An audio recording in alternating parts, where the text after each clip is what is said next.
Golf is a tough game, and for most of us it's not about hitting 300 yards or shaping a perfect draw. It's about enjoying the round, hitting more fairways and building confidence shot after shot. This series is all about you, the average golfer, and helping you build the most forgiving golf bag in 2025, one that makes golf easier, more consistent and way more fun. So be honest, how many times have you stood on that first tee, driver in hand, and all you can think of is, please, just keep that ball in play? Well, that's what this series is all about, building a bag that works for you, not against you. And we're going to kick this thing off, episode 1, with the driver, trying to find a driver that finds fairways more often than not. You see, I hear from plenty of golfers who say they want to get better at golf, lower scores, lower handicap, but do they really? I take one glance in their bag and I sometimes wonder, are the clubs they choosing and their ego getting in the way? So the big problem we have as average golfers is that we watch the TV and we see the drivers that the pros use and we tend to follow suit. Them drivers are set up for people with incredibly high swing speeds, probably very different to yours and to mine. They want to shape the ball, they want to do many things that we just don't have the ability to do. We want the opposite to that. We want stability, we want high launch, and we want forgiveness. And those things will not be found in the drivers that you see on tour. So we need to look in a different direction. And that's what I'm going to tell you about in today's video. Now, in all honesty, that probably wasn't the best of drives, but I got away with it. And the reason I got away with it was because of what this driver is built, how this driver rather is built in terms of forgiveness and for allowing for my frailties on the tee, which have just been hugely exposed there. Perfect timing. Now, the difference between the tour drivers, if you like, is they're not interested so much in MOI, and MOI means just how much a club twists through impact. The higher the MOI, the greater the forgiveness.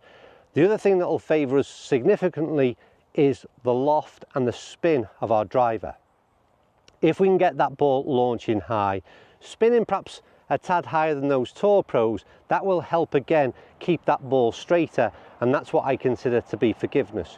So the first thing I want to concentrate on is for you to consider what loft you have on your current driver and what you perhaps should be looking at. All products in this series are from Vice Golf. The driver featured is available for only £289, which shows golf can be affordable if you look in the right places. Vice Golf aims to make golf more accessible, injecting tour quality golf gear into every golfer's game.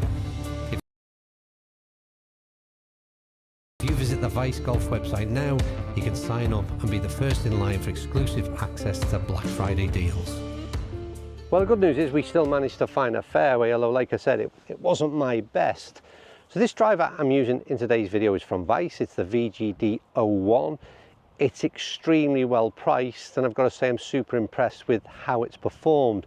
But that's not really what I'm here to talk about. It's the type of driver that I've chosen in terms of building the most forgiving golf bag for average golfers.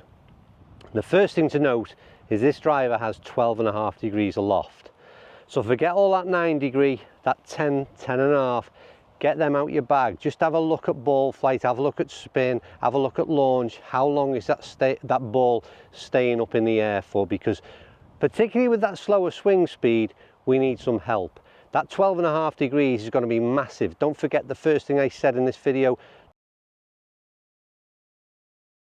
Toughest club in the bag to use is driver. One of the main reasons for that is because of the loft that's on it. So we've gone from a potential 9 degree, which a lot of golfers will use, 3.5 degrees weaker, which is going to be a massive help. So the first thing to consider when choosing your next driver is that loft. Get your ego out the way and pay close attention to that loft, and ask your fitter to make sure he gives you a go of something in and around 12.5 degrees. That's so good. That's so good. I mean, I'm super impressed, like I say, with the performance of this club. I also love the look of it, but I'm not necessarily reviewing this today. Like I said, just the type of driver. And the next thing I want you to consider, if you really truly want to lower scores, if you want to get some control of your driver, if you want to find more fairways, and you've got to pay some careful consideration to what shaft you put in that 12.5-degree head. First of all, really consider the weight. A lighter weight shaft is going to allow you to swing that little bit easier. It's going to help you cope with your slower swing speed, and that combination of that shaft and loft on head will help hugely. One thing out here this morning, I've been able to swing within sort of 80%, I would say, of where I would like to be in terms of, or where I can get to, if you like, not where I want to be, where I'm often at 100% too fast, trying too hard because of the shaft choice that I've made. This is super light. I think the other thing that needs to happen is manufacturers need to drop labels like senior shafts. There's no such thing. Just base it on weight and also consider what that flex is as well. The model that Vice have put together, this VGD01, as standard is a 45-inch length shaft. There is an option to go a bit shorter, and as you know, I'm also an advocate of that. This is all about control. It's all about losing the ego and getting that lighter weight shaft, the flex being perhaps a little bit different than you're familiar with. Couple it with that loft on the head and you're starting to find a whole more fairways, and you'll also see your score start to tumble. So I think what we've learned in today's video, or at least I have, is that ego is really the thing that gets in the way of you lowering your scores. And if you really want to do so, then you've got to pay some serious attention to how that bag looks. And what I'm going to do in the next week or so is going to release a number of videos within this series that breaks down the whole bag. Next up, we're going to look at irons and again highlight the problems that you're perhaps creating for yourself due to your ego and perhaps not looking at the options and how they may help you lower scores. Enjoy the game a little bit more, have more fun, just drop that ego in the meantime. I've got one last drive to hit with this driver. I've enjoyed every bit of it. It looks fantastic, and credit to Vice Golf for making such a decent product available at such an affordable price. Love that. I will see you all in a couple of days time where we look at the irons and again look to build the most forgiving golf bag for average golfers. Subscribe and hit that like button, and I'll see you in a few days time.